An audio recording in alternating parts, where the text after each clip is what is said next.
अस्सलाम वालेकुम नाजरीन। पिछली किस्त में आपने देखा कि अर्तुल साहब और उनके सिपाही जंगल में पहुंच चुके थे। इतने में उरानोस भी आ गया था जो अलिंजाक से मुलाकात करने वाला था। फिर अर्तुल साहब ने उसे अपने नए मंसूबे के बारे में बताया था। इस किस्त के आगाज़ में अर्तुल साहब और उनके सिपाहियों ने बिजांतीनी सिपाहियों वाली वर्दियाँ पहन ली थी और वो उरानोस के साथ चल पड़ते हैं। ये अर्तुल साहब का एक मंसूबा था। फिर वो अपने सिपाहियों को कहते हैं, कुछ भी हो जाए अपनी शनाख्त जाहिर नहीं करना। उरानोस कहता है, हम सब एक ही कश्ती में सवार हो गए हैं, अगर डूबे तो सब डूब जाएंगे। इतने में कुछ तीर आकर गिरते हैं। यह देखकर सब रुक जाते हैं। अलिंजा के सिपाही तेजी से उनकी तरफ बढ़ने लगते हैं।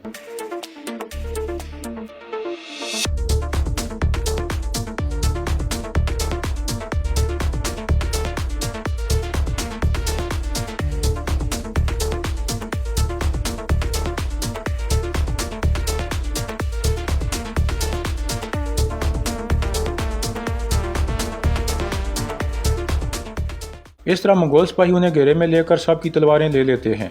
इतने में अलिंजाक भी वहां पहुंचता है। बेबौलत भी उसके साथ था। बामसी आहिस्ता से कहता है, सरदार, अलिंजा के पीछे आने वाले नकाबपोश आदमी कौन है? अर्तुल साहब कहते हैं, लाजमी अलबास्ती इनमें शामिल होगा। फिर वह नौ से खत निकाल कर आगे बढ़ता है। अलिंजाक उसके पास आकर कहता है, मैं सुन रहा हूँ द्रगोस, बोलो ज़रा, तुम मुझे क्या बताना चाहते हो? उरानोस कहता है, मैं यहाँ आपको कहने आया हूँ कि आप माजी को भूल कर मुझे माफ़ कर दें और मुझे अपना एक वफादार गुलाम बना लें। अलिंजा कहता है, मैं तुम जैसे कुत्ते को अपना गुलाम बनाने की बजाय तुम्हारी खाल से अपने जूते बनाना पसंद करूँगा। उरानोस कहता है, अगर आपको मुझ पर शक है तो आप अभी मुझे और मेरे सिपाहियों को मार सकते हो, लेकिन मेरा यकीन करें, मैं यहाँ खुद को और अपने किले को आपके हवाले करने आया हूँ। अलिंजा कहता है, बिजांतीन वालों से मैंने बहुत धोखे खाए हैं, इन सब को मार दो। इतने में उरानोस कहता है, मेरे हाथ में खानों के खान उलागू खान का खत है। यह सुनकर अलिंजा कहता है, रुक जाओ। सब रुक जाते हैं। फिर उरानोस कहता है, मैंने यह खत अर्तुल के सोगत वाले सराय महल से हासिल किया है। अलिंजा खत खोलकर देखता है और फिर उलागू खान की इज्जत में नीचे बैठ जाता है। फिर वो गौर से पढ़ने लगता है। इसके बाद वो खड़ा होकर कहता है, तो खानों के खान उलागू खान चाहते थे कि मैं तुम्हारा किला ले लूँ। अर्तुल ने मेरे खिलाफ चाल चली। उरानोस कहता है, मुझे यकीन है कि उसने कई दफ़ा आपको बेवकूफ़ बनाया होगा। यह सुनकर अलिंजा काफ़ी गुस्से में आ जाता है। फिर उरानोस कहता है, मुझे उलागू खान के हुक्म आपसे पहले पता चल जाते थे। अब मैं अपने किले के दरवाजे आपके लिए खोलना चाहता हूँ और फिर आपके साथ मिलकर पूरी दुनिया पर हमले करना चाहता हूँ। इसके अलावा मुझे पता चला है कि आपके अंदर अर्तुल का जासूस मौजूद है। मैं उसे पकड़ने में आपकी मदद करूँगा। अलिंजा कहता है, यह खत तुम्हें कैसे मिला और उस जासूस के बारे में तुम्हें कैसे पता चला? उरानोस कहता है, सोगत के सराय महल में मेरा एक जासूस है। उसने अर्तुल की बातें सुनी थीं। वो ये खत भी वहाँ से निकालने में कामयाब हो गया था। मैं उलागू खान के तमाम खत वहाँ से निकाल सकता हूँ। आप सिर्फ मुझे अपना मुलाजिम बना लें। मैं अर्तुल को सोने की प्लेट में रखकर आपको पेश कर सकता हूँ। अलिंजा कहता है, आप तुम के लिए वापस जाओ द्रगोस और मेरे हुक्म का इंतज़ार करो। हम जा रहे हैं और तुम मेरे साथ आओ अलबास्ती। यह कहकर वो चल पड़ता है।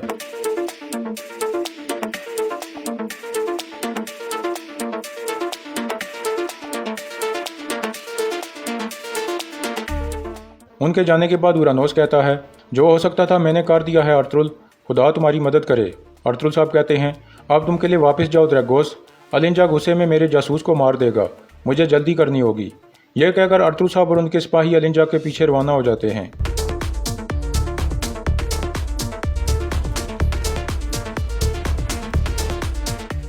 दूसरी तरफ काय कबीले में अफसा और उनके बच्चे अपने खेमे में मौजूद थे।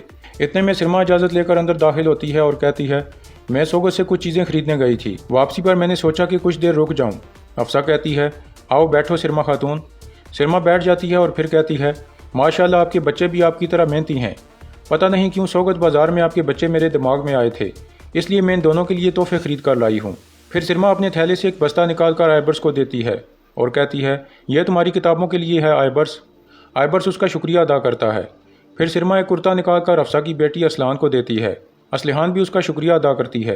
अफसा कहती है, आपको ये जहमत करने की क्या ज़रूरत थी सिरमा खातून? सिरमा कहती है, आप बच्चों की आंखों में खुशी नहीं देख रही अफसा खातून। फिर अफसा कहती है, चलो बच्चों, आप मुझे और अपनी बड़ी बहन सिरमा को अकेला छोड़ दो। यह सुनकर वो दोनों बाहर चले जाते हैं। इसके बाद सिरमा कहती है, कल आपके साथ जो हुआ वो मेरे जहन से निकल ही नहीं रहा अफसा खातून। मैं आपके बारे में परेशान थी। अफसा कहती है, मैं हैरान थी सिरमा खातून, आपने देखा कि मैंने कितनी मेहनत की थी, लेकिन सब बेकार गया। सिरमा कहती है, मैं जानती हूँ वो मुझे पसंद नहीं करती, लेकिन आपके खिलाफ उसे क्या हुआ है अफसा खातून?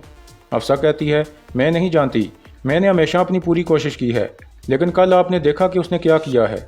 शर्मा कहती है, आपके कबीले के मामलात में दखल देना मेरा काम नहीं, लेकिन सलजान ने बहुत ज़्यादा बेइज्जती की थी आपकी, हम सब ख्वातीन ने देखा था।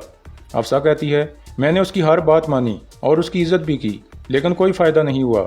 शर्मा कहती है, मैंने सुना है कि सलजान खातून से पहले कबीले के मामलात आप देखती थीं। हो सकता है इस बात से सलजान जलती हो, आपको मोहतात रहना होगा। मैं नहीं चाहती कि आपको कोई नुकसान हो। यह सुनकर अफसा सोच में पड़ जाती है। दूसरी तरफ अर्तुल साहब और उनके सिपाहियों ने दोबारा अपने भेस बदल लिए थे और वो अलिंजा के खुफिया ठिकाने के करीब पहुंच गए थे। अलिंजा को देखकर उसके सिपाही दोबारा खड़े होकर उसे आदाब करते हैं। बामसी आहिस्ता से कहता है, देखें ये शैतान किस तरह छुप कर बैठे हुए हैं। अर्तुल साहब कहते हैं, यह तो इनके जालों की एक किस्म है, कौन जानता है कि इन्होंने और कितने जाल बिछाए होंगे। अगर हम इस रास्ते से मर्गिन को बचाने गए तो ना सिर्फ हम नाकाम हो जाएंगे, बल्कि हम भी इनके जाल में फंस जाएंगे। फिर अर्तुल साहब कहते हैं, हम 2 हिस्सों में तकसीम होंगे बामसी, तुम कुछ सिपाहियों के साथ यहाँ रुको और अलिंजा का ध्यान इस तरफ बटाओ, हम दूसरी तरफ से जाकर मर्गिन को बचाएंगे। हमारे जाते ही तुम इन पर हमला कर देना बामसी, इनको लड़ाई में मसरूफ़ रखकर हमें इतना वक्त देना कि हम मर्गिन को बचा लें। यह कहकर अर्तुल साहब उठ खड़े होते हैं और कुछ सिपाहियों के साथ चल पड़ते हैं। दूसरी तरफ अलिंजा तेज़ी से मर्गिन की तरफ बढ़ रहा था। फिर वो मर्गिन के सामने खड़ा होकर कहता है, तुमने कहा था कि मैं अर्तुल के लिए जासूसी नहीं कर रहा, क्या तुम अभी भी यही कहते हो? यह उलागू खान का वो खत है जो अर्तुल ने चोरी किया था। क्या तुम समझते हो कि मुझे बेवकूफ़ बना सकते हो? अब तुम्हें बुलवाने की मुझे कोई ज़रूरत नहीं है। पहले मैं तुझ कुत्ते से छुटकारा हासिल करूंगा और फिर कुत्ते के मालिक का खात्मा करूंगा। यह कहकर वो एक नेज़ा पकड़ लेता है ताकि मर्गिन को मार सके। मर्गिन कलमा शहादत पढ़ने लगता है। इसी दौरान बामसी और उसके सिपाही हमला कर देते हैं।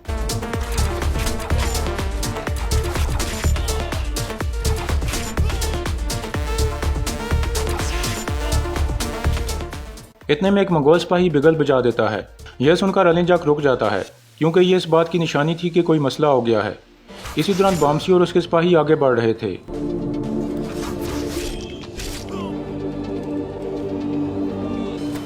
दूसरी तरफ एक सिपाही अलिंजा को बताता है कि हम पर हमला हो गया है कमांडर अलिंजक। अलिंजक कहता है, यह बरके खान के आदमी होंगे, अब मैं उन्हें अपने पंजों में जकड़ लूँगा। एक यूनिट यहाँ रुक जाए, बाकी सिपाही मेरे साथ आएँ।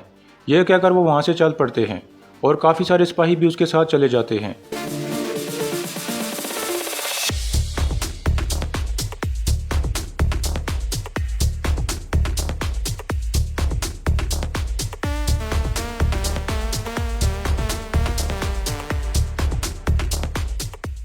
फिर अर्तुल साहब कहते हैं, बामसी ने उन्हें अपनी तरफ खींच लिया है, चलो सिपाहियों मर्गिन के करीब होते हैं। यह कहकर वो आगे बढ़ने लगते हैं। दूसरी तरफ अलिंजक बामसी की तरफ बढ़ रहा था।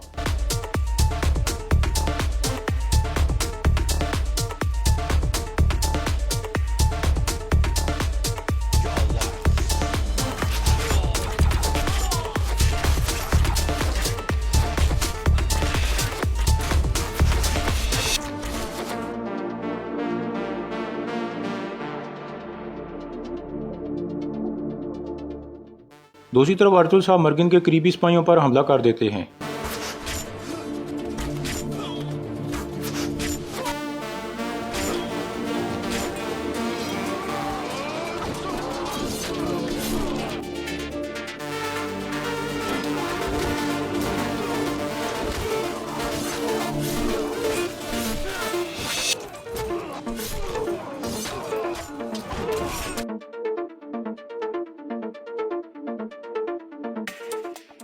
इतने में एक सिपाही बिगल बजाने लगता है। अलिंजक और उसके सिपाही बामसी से लड़ रहे थे। बिगल की आवाज़ सुनकर अलिंजक कहता है, वो जासूस के पीछे हैं, हम वापस जा रहे हैं। यह कहकर वो पीछे हटने लगते हैं। बामसी और उसके सिपाही लगातार उन पर तीर बरसा रहे थे। दूसरी तरफ अर्तुल साहब और उनके सिपाही मंगोलों को मार रहे थे।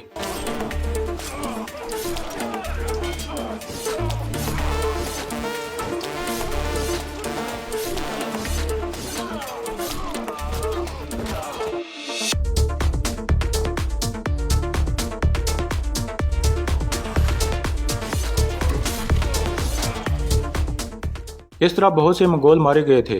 फिर अर्तुल साहब कहते हैं, मर्गिन को खोलो। यह सुनकर सिपाही मर्गिन की रस्सी खोलकर उसे नीचे उतार लेते हैं। अर्तुल साहब पूछते हैं, क्या तुम ठीक हो मर्गिन? मर्गिन कहता है, मैं ठीक हूँ सरदार, मैंने राज नहीं बताए। अर्तुल साहब कहते हैं, मैं जानता था मर्गिन, तुम परेशान मत हो, हम यहाँ तुम्हें बचाने आए हैं। दुमरल तुम मर्गिन को लेकर यहाँ से जाओ, हम बाकी मंगोलों को ख़त्म करके आते हैं। यह सुनकर दुमरल मर्गिन को उठा लेता है और वहाँ से चल पड़ता है, जबकि अर्तुल साहब बाकी मंगोलों को मारने लगते हैं।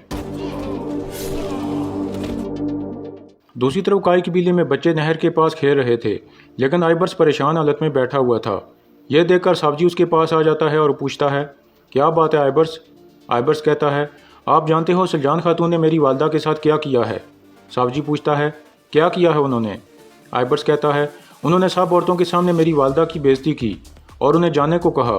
सावजी कहता है, सुल्जान खातून दुख में है आइबर्स, औरतों के दरमियान अक्सर ऐसा होता रहता है, तुम फिक्र मत करो। आइबर्स कहता है, ऐसा नहीं है सावजी, मैंने सुना है कि वो पहले भी ऐसा करती रही हैं और एक दफ़ा उन्होंने अर्तुल साहब को कत्ल करने की भी कोशिश की थी।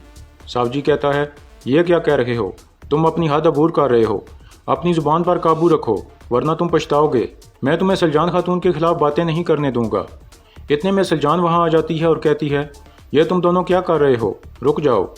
इतने में अफसा और सिरमा भी उनकी तरफ बढ़ती हैं। सुल्जान कहती है, आइबर्स क्या हुआ है, बताओ मुझे। आइबर्स कोई जवाब नहीं देता और गुस्से में वहाँ से चला जाता है। इतने में अफसा भी आ जाती है। फिर सावजी सुल्जान को बताता है कि ये आप पर गुस्से में है क्योंकि आप इसकी वालदा पर चलाई थीं। यह सुनकर सुल्जान कहती है, अफसा खातून, क्या तुम अपने बच्चों को भी मेरे खिलाफ कर रही हो? तुम मुझसे क्या चाहती हो, बताओ मुझे। अफसा कहती है, मैं सिर्फ सुकून चाहती हूँ सुल्जान खातून, मैं मजीद आपसे उलझना नहीं चाहती, आप मुझसे दूर रहो। यह कहकर वो चली जाती है। दूसरी तरफ बामसी और उसके सिपाही बाकी मंगोलों पर तीर बरसा रहे थे। इतने में एक मंगोल सिपाही आकर कहता है, हमें इनके घोड़ों की तरफ जाना होगा, हम किसी को भी भागने नहीं दे सकते। यह सुनकर बामसी कहता है, सिपाहियों, ये हमारे घोड़ों की तरफ जा रहे हैं, चलो इनके पीछे चलें। यह कहकर वो आगे बढ़ने लगते हैं। दूसरी तरफ अर्तुल साहब और उनके सिपाही मंगोलों से लड़ रहे थे।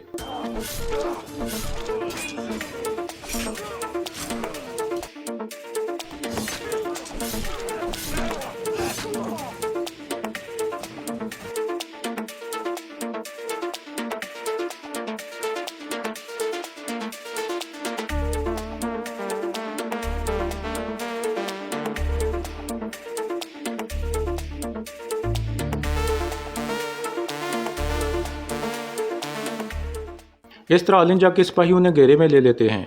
फिर अलिंजा कहता है, यह शेर का ठिकाना है, यहाँ पहुँचने वालों की किस्मत में टुकड़े टुकड़े होना लिखा है। अर्तुल साहब आहिस्ता से कहते हैं, तुम कहाँ रह गए हो बामसी? फिर बेबौलत कहता है, मेरी तलवार तुम जैसों के खून से रंगीन है, अब तुम्हारी बारी है।